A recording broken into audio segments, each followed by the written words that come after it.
Hi, everyone. Yeah, I'm Nick DeVito from the University of Oxford. I'm here talking about RetractoBot. So we know pretty well established that throughout science, but we focused on in health and medical research, that persistence of citation of retracted papers is a problem. Um, these are just five relatively random recent examples in the plucked from my citation manager, and they show the persistence of this effect and to a level that we probably consider unacceptable and undesirable. And similarly, we know that often the vast majority of retractions are for reasons that we really don't want them to persist in the literature, right? These are um, things like malfeasance in various ways or errors where you wouldn't want to be using those findings as to back up or support or to base future research on. So we approached this problem with a relatively simple hypothesis that notifying authors that they cited retracted papers will decrease future citations of those retracted. And I will note here that that included both people who cited papers that were later retracted and people who unknowingly cited a retracted paper. So more on that later. So just to walk you through a bit of what we did here for the trial. So we went and grabbed all the retraction notices off of PubMed. There's about 21,000 of those.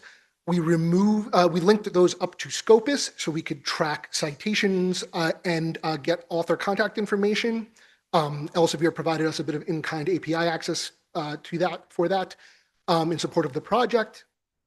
Self-citations were removed from the data set because we weren't interested in telling people that their own paper was retracted because presumably they know that already. There were some other exclusions as well, more recent papers where we couldn't have a contact, things like that. Then we did a stratified randomization by this unique contactable authors variable, which is basically we were concerned that if you had two different papers with, say, 15 authors on them, if you can only get in touch with one author of one paper, that will drastically impact potentially future citation behavior than if you can get in contact with all 15. So we kind of wanted that to be somewhat balanced between the arms. So we stratified on that. And I should mention, while this wasn't blinded, all allocation and randomization was done simultaneously by computers. So there was nothing we could have done to impact that. So we randomized at the paper level, and then we sent emails, about 250,000 emails to people who cited those retracted papers. Follow-up was a year and 3 months. So basically what we did is we sent our last emails in February 2024, but we didn't start to follow up until May 2024 because we were concerned that there might be papers that were sort of at the final yard line of being published in which our intervention could not have possibly had an effect. So we wanted those to get out of the system and publish before we started collecting our follow-up data. This is what our intervention looked like. You basically got an email that listed the papers that you were an author on that cited the retracted papers and then linked to the retraction notice on PubMed. We linked out to some information on the RetractoBot website about the project. And then we had a small survey question that people could voluntarily click on and answer and tell us if they knew about these or not, just as a simple way to assess utility. And then people could also voluntarily give feedback via email. I'm just wondering, did anyone get one of these emails? Can you raise your hand if you've got a RetractoBot email? Not a single person here. Wow. Oh, two. Okay, great. A couple. Oh, wonderful. Very good. Yes. We sent 250,000 of them, so the odds are pretty good. So our analysis plan, and we formulated this analysis plan. If you're really interested in this, you can go check out our protocol to get a lot more of the mechanics of all of this. But because we were using, historic publication data and citation data, we did some pretty extensive mock randomizations and things like this to figure out our analysis plan. So we used a negative binomial model, adjusted for the stratifying variable in year since publication, because obviously year since publication will have an effect on the chance of being cited again, pre-specified outlier exclusion and sensitivity analyses. I'll talk more about what uncontaminated means a little bit later. And we found it didn't work, at least at 1 year of follow-up. There was no significant difference in citations of papers over time, over that 1 year of follow-up. Getting into some of the secondary findings, was really interesting to find. So of the people, so about 6.3% of our respondents clicked the button, and this is filtered to the most likely to be human respondents, because we learned that sometimes when you send emails to institutional emails, they have bots that automatically click every button to check for viruses or whatever. So we filtered a lot of that out, and still 80% of people didn't know any of them. And if you combine that with didn't know some of them, when we told them about multiple retractions, over 85% were being told about a retraction that they didn't already know about. So that's pretty good sign for efficacy there. And then we've also, this data is a bit preliminary. We're still walking through a more detailed content analysis here. But in some preliminary assessments of sentiment, over half were positive, and over 70% were at least neutral on it, where they would, in the feedback that they emailed us. So we got about 482 substantive responses that we were able to categorize from the intervention arm. And, this is pretty indicative of what positive feedback looked like. I would like to thank the RetractoBot team for what you're doing. Seems very important. You sped this up. I would have never been able to find this information without you.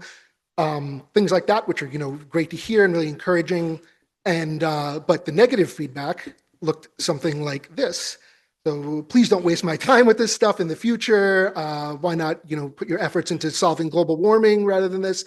So what? Many of these retracted after I cited them. What is the meaning of these useless statistics? And it would be helpful if you expletive deleted idiots looked at what my paper was before spamming me.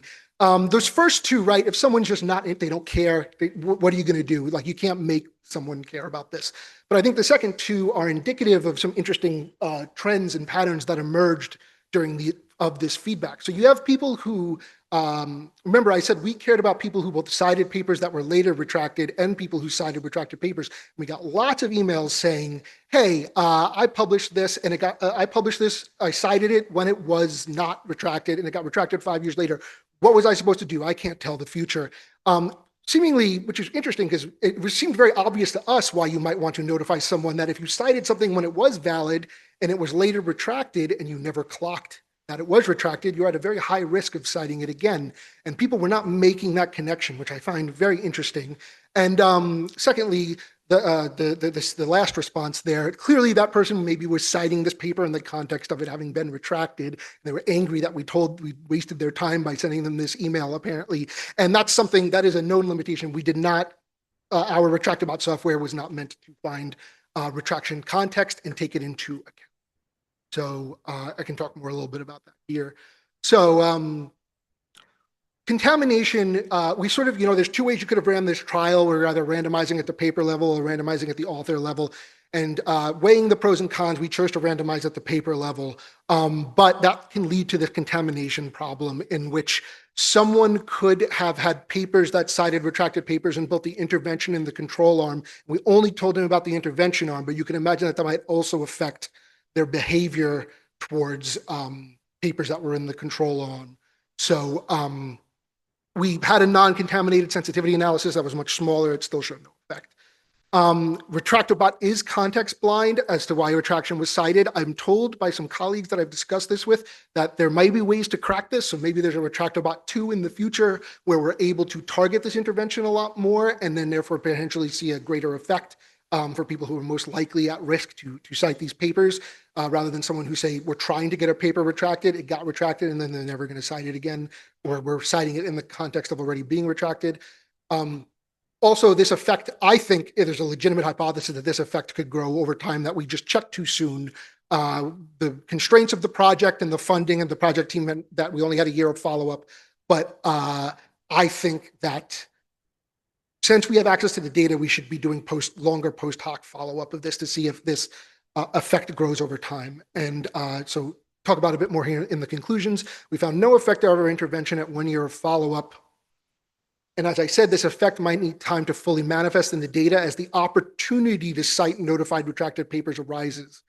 However, to play devil's advocate to myself there for a moment, it could just be that the chances of any given retracted paper that was cited being cited again is simply too low that doing a notification system like this simply won't manifest an effect. So people essentially cite a retracted paper, or they cite it a bunch of times in a small amount of time when they're working in an area, and then they're very unlikely to cite it again. At least the same people are very unlikely to cite it again down the line. But I think that there was very promising information from some of the feedback we got from the survey and the emailed feedback that this is both. That, so number one, it worked, right? We were able to send people 250,000 emails about citing this stuff. So there is, a feasibility element there that we showed, and I think you can improve the communication, the presentation, and the targeting to really try to get this information to the people who need it most and are most at risk of citing a retracted paper, because they either don't know, they don't use the citation managers that alert you to that, or they don't know that they don't know how to use that features and things like that. So yeah, and that is it. Thank you so much.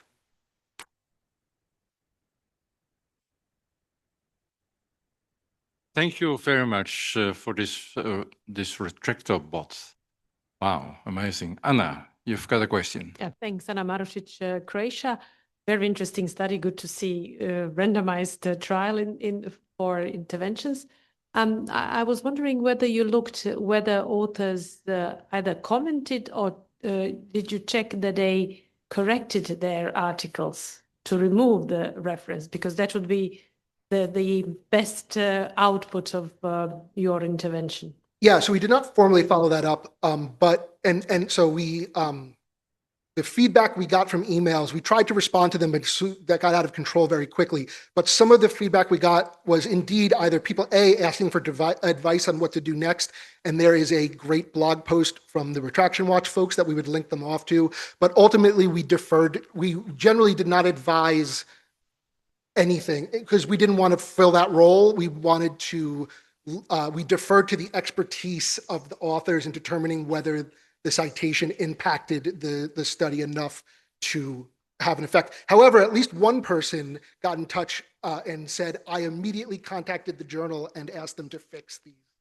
Because next you can follow how many corrections to their papers they have in future. Yeah, and that's totally plausible given the bibliometric data, yeah. Was there, we did a study with editors when we sent them information that they have duplicate publications. And most of them either didn't reply or said, what do we do with that? They didn't know that they, as editors, can retract a duplicate publication. Yeah. The mic in the back, please. Oh, excuse me. Florence LaCroix, Georgia State University, and I may have missed this, but is there a simple to use program where my 61 references I can just put in and find out what has been retracted? And my real question is, the editors, is there a way that a journal can use that? Because they're the gatekeepers, because if they can show this is retracted, then the authors have a shot at redoing any errors. What's going on with programs? Yeah, so as far as I know, a thing where you can say, oh, here's my reference list, check it and return me any errors, that exact functionality doesn't exist. Maybe there's someone here who's does it. Yeah, there we go. So maybe that's under development. I think Gemma is also using Xtiles now. It's I think is discontinued, but it did because it checks after cross-check. And then says, okay, this reference, when we're doing it as editors, this reference has been retracted or this reference has been corrected, and points to a DOI of the correction or retraction. And then we act as editors upon that information. But the primary way I think people would know about this is there's functionality built into both Zotero and EndNote that when you should flag internally when something is retracted. So I think that's the best way, is when you're going through your citation manager to manage your citations in your paper. If you're using one of those that I think source from the Retraction Watch database, check whether you're getting a notification. Anna, for supplementing the answer. John. Johnny and Eddie Stanford. Thank you for a very smart RCT. You're my heroes for doing this. We need more RCTs. What are the absolute event rates? I mean, you showed the difference, but was that like 5 retractions being cited versus 7, or was it 500 or 5,000? I guess probably it must have been a low number, and it must have been feasible to look in just citing retracted papers. What is the likelihood that an author will cite that again within 1 year? I mean, so was there some power calculation or sample size calculation based on such information, which should be readily available? And my second comment is that, do you still have information of the 3 months window that was excluded? Because one might argue that if I get an email, ooh, that paper was retracted and you cited it, oh, okay, thank you very much, but I'm not working on that theme any longer on that paper. Well, if I get it right when I'm revising or even checking the proofs, that might be the time that I might make the change, and that would be within perhaps weeks, or but you know, it could be less than 3 months. Plus, the exclusion might be causing some sort of immortal time bias. So I'm not sure that that was the best choice. So that data, so yeah, that, because we're just picking citations from a date forward. So there's no, if we wanted to, we could do a sensitivity analysis where we included those 3 months. It would not be an issue. That's totally feasible. And I can talk to my colleague who's doing the data wrangling about that. For the mapping, so we sort of knew we were fixed at a year, no matter what the data said, just based on the mechanics of our funding and when the people who were helping me with this project would be around, we sort of knew we were fixed at that 1 year. So we did power calculations largely based off of our sample size and effect size that are detailed in the protocol, not so much around the probability of a citation happening again in the future, which yeah, I definitely something that you could have factored in, but the mechanics of the project, like we just sort of had to do the 1 year follow-up. And that's why we're hoping to do longer post hoc follow-up to see if we can. Sorry? Numbers of events? I believe it was about 7,000 citations in each arm, and it was varied slightly based on the arm. So it was about in that year, in that year of follow-up, you saw about 7,000 citations. Thank you. There seem to be questions from the virtual platform. Yes, Is that right? from the chat, there's a comment and a question. Theo Bloom from BMJ says, I believe it's better to rely on Crossmark rather than the Retraction Watch database because it uses the linkage information between retraction and the original article. And that's just a comment. And Rachel Claus from Royal Roads University in Canada was curious, did you look at any of the citations in context at all, even just a few cases, to see how the retracted article is being used to get a sense of how problematic the use is? Yeah, so we didn't look, but people told us. So you often got, like the people who told us either said, I was citing this in the context of it being retracted, in which case I usually, if anyone does that, I would advise you to cite the retraction notice and not the retracted paper so that you are not giving juice to the citation metrics of the retracted paper. And similarly, often people get in touch and say, oh, thanks for this information. I double checked. It was a citation in our introduction that had 3 other supporting citations, so we don't think this affects the paper in the end, or it was some other supportive citation that wasn't essential to the paper. So yeah, it looks like, at least in the people who are reaching out to us to tell us about it, they were largely inconsequential. No one said, oh my God, this was the key citation to my paper, and therefore it makes my whole work go up in smoke. But maybe those people are less likely to get in touch anyway. So Thank you. Yep. One more And question here, please. Nihar Shah, Carnegie Mellon University. So my question is about you mentioned your feasibility of sending this 250,000 emails and then the subsequent null results. And at least in my work, like when we are sending more than a few thousand emails or perhaps few tens of thousands, a big concern is that they'll get classified as spam and then not get into the inbox of most people you're sending to. So like, what did you do to mitigate this issue? And do you have any evidence that it actually got to the inboxes of many people? yeah, so we used I believe we used Mailgun as our provider to send the mass emails, and that was a problem we didn't foresee that we had to cope with. So basically, Mailgun, the software we used, had levels of bounce backs. Or if you're getting lots and lots of bounce backs over a threshold, they would alert you and said you're very in danger of being marked as spam by these email service providers. So and we were wrestling with various ways to try to bring that down, and we ended up paying a little bit extra. There was an email validation service where they essentially like ping the email server to make sure it's a valid email. And so we we were able to take like a 20% sample of remaining emails, validate them, cut out ones that were in, and that brought us below the thresholds for getting marked as spam. So we're fairly confident based on our tracking metrics that, but we had to take proactive steps to avoid that. So yeah, that was certainly something we had to learn, and it cost us a little bit of money to outside of the original budget of the project to do that, a couple $100, not much, but yeah. So yeah, we got that underneath the threshold.